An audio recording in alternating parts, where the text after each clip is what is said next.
ढोलकपुर एक छोटा सा गांव था। इस गांव को चारों तरफ से छोटी मोटी पहाड़ियों ने घेर रखा था।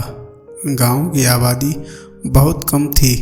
ये गांव एक दूर दराज इलाके में था और आसपास की सारी ज़मीन बंजर थी। खेत और सब्ज़ा बहुत कम था। दूर दूर तक कोई पेड़ और फसलें बहुत कम नज़र आती थी।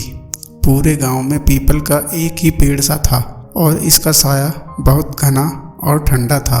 गर्मी के दिनों में इस साये में बैठने का बहुत मज़ा आता था, लेकिन गांव का कोई भी शख्स इस पेड़ या इसके साये के करीब जाने की हिम्मत नहीं करता। इसकी वजह ये भी थी कि पीपल का ये पेड़ एक लालची अमीर के घर की दीवार के साथ उगा हुआ था। वो इस पेड़ को अपनी संपत्ति समझता था और किसी को इसके साये में बैठने की इजाज़त नहीं देता। गांव का धोबी हफ्ते में एक दिन अमीर के घर से गंदे कपड़े इकट्ठे करके ले जाता और उन्हें धोकर सुखाकर कुछ दिन बाद वापस ले जाता। इसके बदले अमीर इसको थोड़ी सी रकम बतौर मेहनत अदा कर दिया करता था। एक दिन धोबी ने अमीर के घर से कपड़ा इकट्ठा करके अपने गधे पर लादे और वापस चल पड़ा। ये दोपहर का वक्त था। सूरज सिर पर चमक रहा था। गर्मी से इंसान तो क्या, जानवर भी परेशान नज़र आ रहे थे। सबका बुरा हाल था। धोबी जब अमीर के घर से बाहर निकला तो उसने पीपल के पेड़ का दूर तक फैला हुआ ठंडा और घना साया देखा। बहुत गर्मी के इस मौसम में ये ठंडी जगह देखकर धोबी का दिल मचल उठा। उसने सोचा कि मैं इस पेड़ के नीचे चंद लम्हे आराम कर लूं तो मज़ा ही आ जाए। ये सोचकर इसने अपनी चादर ज़मीन पर पेड़ के नीचे साए में फैलाई और इस पर पांव पसार कर लेट गया। ठंडी ठंडी हवा और साए में जल्दी ही इसको नींद आ गई और वह खर्राटे लेने लगा। तब उसी वक्त अमीर किसी काम से घर से बाहर आया तो धोबी को यूं बेतकल्लुफ़ से पीपल के साए में सोते देखकर इसका पारा चढ़ गया। उसने लात मार के उसे जगा दिया और चीख कर पूछने लगा, तुम्हें इस जगह सोने की इजाज़त किसने दी है? धोबी बेचारा हड़बड़ाकर उठकर बैठ गया। बेचारा शर्मिंदा सा हो गया और सर झुकाकर कहने लगा, जनाब मुझे माफ़ कर दें, मैं काफ़ी थका हुआ था। गर्मी भी बहुत थी। पीपल का ठंडा साया देखकर मैं ना रह सका। चंद लम्हे के लिए बैठा तो आंख लग गई। ये सुनकर अमीर को और ज़्यादा गुस्सा आ गया। वह चीखने लगा, ये ज़मीन तुम्हारी नहीं है। सारा गांव जानता है कि ये पेड़ मेरा है। मैं इसके नीचे किसी को भी ठहरने या रुकने की इजाज़त नहीं दे सकता। धोबी ने कहा, जनाब मैं आपके कपड़े बरसों से धो रहा हूँ। मेरा बाप भी आपके घर की खिदमत करता था। अगर मैंने 2 घड़ी आपके पेड़ के साये में आराम कर लिया तो इसमें आपका क्या नुकसान हुआ? अपने काम के बदले मुझे इतना हक तो मिलना चाहिए, धोबी ने दबे लहजे में कहा। ये सुनकर अमीर गुस्सा हो गया और कहने लगा, अगर तुम हमारे कपड़े धोते हो तो इसके बदले में पैसे भी तो लेते हो। मुफ्त में ये काम नहीं करते। तुम्हें एक घड़ी भी इस पेड़ के साये में आराम करने का कोई हक नहीं है। इस दुनिया में कुछ भी मुफ्त नहीं मिलता। अमीर की ये बात सुनकर धोबी हैरत से पूछने लगा, क्या तुम इस पेड़ के साये की कीमत मांगते हो? अमीर मुस्कुराते हुए बोला, बिल्कुल ठीक समझे। इसे रकम कमाने का एक नया तरीका सूझ गया था। तो भी धोबी ने पूछा, क्या कीमत है इस साये की? अमीर बोला, अगर तुम पेड़ का ये साया खरीदना चाहते हो तो तुम्हें सोने की 1000 सिक्के मुझे अदा करने होंगे। 1 पाई भी कम नहीं। इतनी ज़्यादा कीमत सुनकर धोबी हैरत में पड़ गया। एक लम्हे के लिए उसने सोचा और फिर कहने लगा, ये तो बहुत ज़्यादा कीमत है। मैं तुम्हें साये के बदले में ज़्यादा से ज़्यादा सोने के 200 सिक्के अदा कर सकता हूँ। थोड़ी देर बाद दोनों बहस करते रहे। उसके बाद अमीर इस बेवकूफ़ धोबी से ज़्यादा रकम ऐंठने के चक्कर में था। धोबी पेड़ के साये के बदले में अमीर को ज़्यादा रकम देने के लिए तैयार न था। काफ़ी बहस के बाद बिला आखिर धोबी इस पीपल के दरख्त के साये के बदले सोने के 500 सिक्के अदा करने को तैयार हो गया।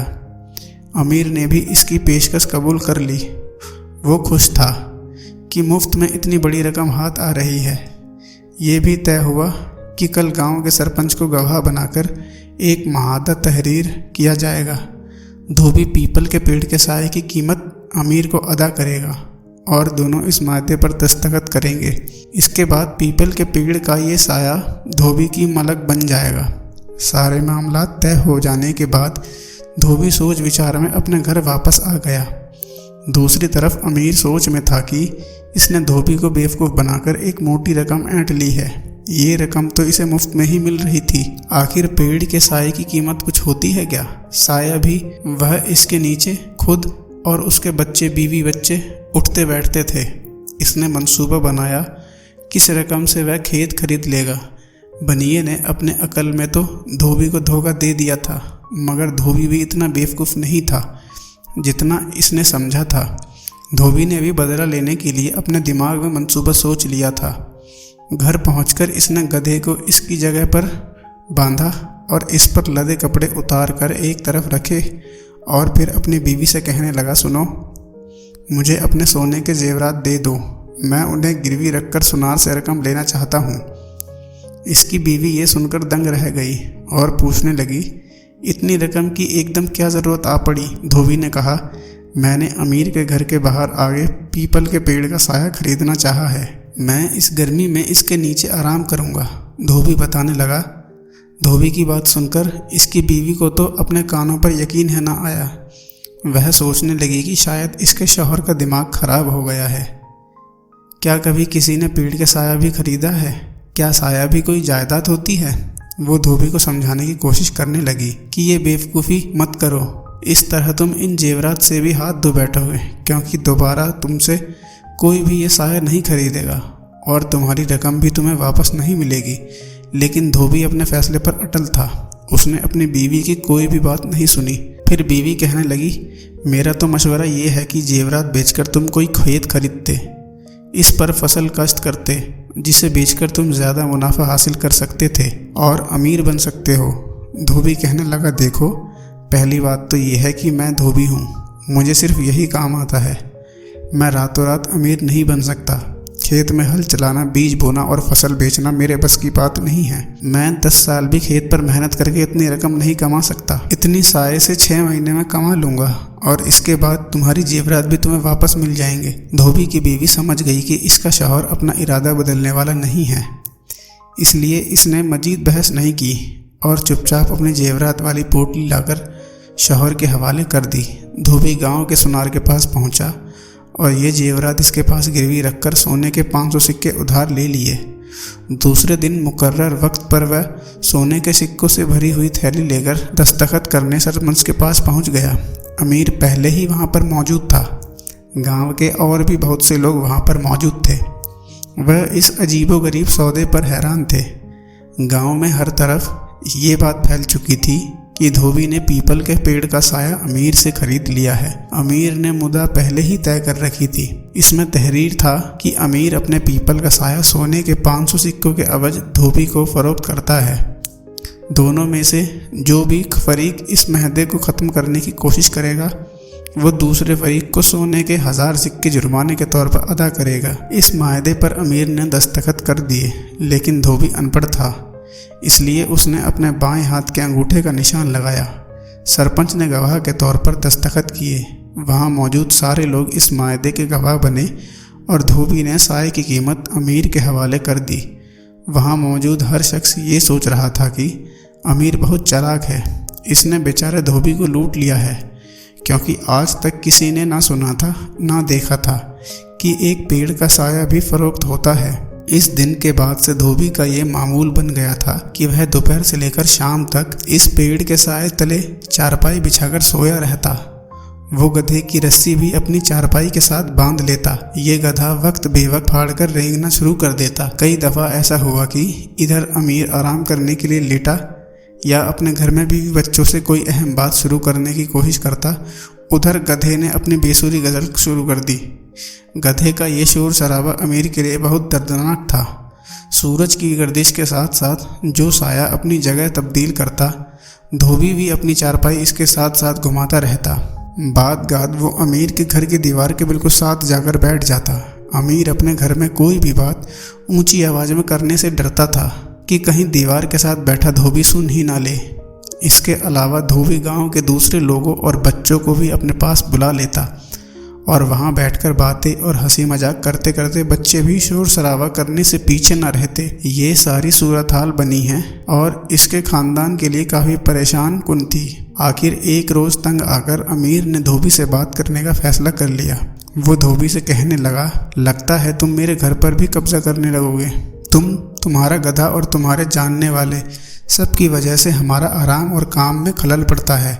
धोबी मुस्कुराया और कहने लगा, ऐसी कोई बात नहीं है जनाब, मैं तो सिर्फ साये के नीचे बैठता हूँ। जो सूरज मगरिब की तरफ जाता है साया मशरिक को सिरक जाता है और आपके घर की दीवार के साथ जा लगता है। मैं इससे आगे नहीं बढ़ूँगा। अमीर वक्ती तौर पर तो खामोश हो गया। इसका दिल बेचैन था। वह समझ नहीं पा रहा था इस मुसीबत से कैसे जान छुड़ाए। मगर फिर एक दिन इसकी जान छूट गई। अचानक ही एक दिन धोबी गायब हो गया। वह कई दिन तक गांव में किसी को नज़र न आया। वह कहीं मौजूद न था। इसकी बीवी को भी इल्म न था कि वह कहाँ गया है। जब काफ़ी दिन तक धोबी नज़र न आया तो अमीर को हैरत हुई। अगरचे ज़ाहिर तौर पर इसने लोगों के सामने अपनी तशवीह का इजहार किया, मगर दिल में खुशी भी थी कि चलो इस मुसीबत से जान छूटी। मगर जैसे बुरा वक्त आते पता नहीं चलता, इसी तरह एक दिन जब अमीर अपनी दुकान बंद करके दोपहर का खाना खाने घर आ रहा था तो ये देखकर परेशान हो गया कि धोबी एक दफ़ा फिर पहले की तरह अपनी चारपाई बिछाए पेड़ के साए के नीचे मौजूद है। इसके आसपास काफ़ी लोग मौजूद थे। जब अमीर करीब पहुंचा तो उसने देखा कि धोबी के पास दर्जन भर बकरियां, भेड़ें, 2 कुत्ते और 2 भैंसें भी थी। गधा तो पहले ही इसके पास मौजूद था। सबकी आवाज़ें मिलकर अजीब शोर मचाया करती थी। अमीर ने गुस्से में चिल्लाकर पूछा, तुमने ये क्या तमाशा लगा रखा है? धोबी सुनकर कहने लगा, ये तमाशा नहीं है जनाब, ये मेरे मवेशी हैं, क्योंकि इनको रखने के लिए मेरे घर में जगह नहीं, इसलिए अब ये इस पीपल के साये में रहेंगे। ये बात सुनकर अमीर तो गुस्से में पागल ही हो गया। वह तो पहले ही अकेले धोबी से तंग था और अब वह ये मवेशी भी अपने साथ ले आया। वह चीख कर कहने लगा, तुम उन्हें मेरी ज़मीन पर कैसे रख सकते हो? मैंने सिर्फ साया बेचा है, ज़मीन नहीं। धोबी ये सुनकर कहने लगा, आप सच कह रहे हैं, मैं सिर्फ साया ही इस्तेमाल करूँगा। अगर आपको कोई ऐतराज़ है तो आप अपनी ज़मीन किसी और जगह ले जा सकते हैं। धोबी की अल्फाज सुनकर सारे लोग हंसने लगे। अमीर छटपटा गया। वह अपने आप को बहुत चालाक समझता था, मगर ये धोबी तो इसके काबू ही नहीं आ रहा था। वो झंझना कर बोला, मेरी ज़मीन यहीं रहेगी, तुम अपना साया कहीं और ले जाओ। अमीर की ये बात सुनकर धोबी ने कहा, लेकिन फिर मैं पीपल का पेड़ भी साथ लेकर जाऊंगा, क्योंकि ये साया इसी पेड़ का है। धोबी की ये बात सुनकर अमीर ज़्यादा परेशान हो गया। वो अपने बाप दादा के लगाए हुए पेड़ को काटने की इजाज़त कैसे दे सकता था? उसने अपने घर वालों और दोस्त रिश्तेदारों से मशवरा किया और फिर फैसला किया कि धोबी के साथ साये की फ़रोख्त का मुद्दा तोड़ दिया जाए। अब अमीर के पास धोबी को जुर्माने की रकम वापस अदा करने के सिवा कोई चारा न था। दूसरे ही दिन परेशान अमीर ने धोबी के साथ अपना मामला ख़त्म किया और जुर्माने के तौर पर सोने के 1000 सिक्के धोबी को अदा करके उससे जान छुड़वा ली। धोबी खुश हो गया। उसे अपनी रकम दोगुनी होकर वापस मिल गई थी। इस रकम से इसने गिरवी रखे हुए जेवरात सुनार से वापस लेकर अपनी बीवी को लौटा दिए। इसकी बीवी भी बहुत खुश हो गई। अब धोबी नसीहत करते हुए कहने लगा, ये रोशनी, बारिश, धूप और छाँव सब खुदा के तोहफे हैं। ये अनमोल है। इन पर कब्जा नहीं जमाना चाहिए, बल्कि सबके साथ मिलकर इनसे फ़ायदा उठाना चाहिए। अमीर को भी अब ये बात समझ आ गई, इसलिए इस दिन के बाद से इसने कभी किसी को पीपल के साये में बैठने से मना नहीं किया। उम्मीद है आपको ये वीडियो पसंद आई होगी। वीडियो पसंद आई हो तो लाइक, कमेंट, शेयर ज़रूर करें।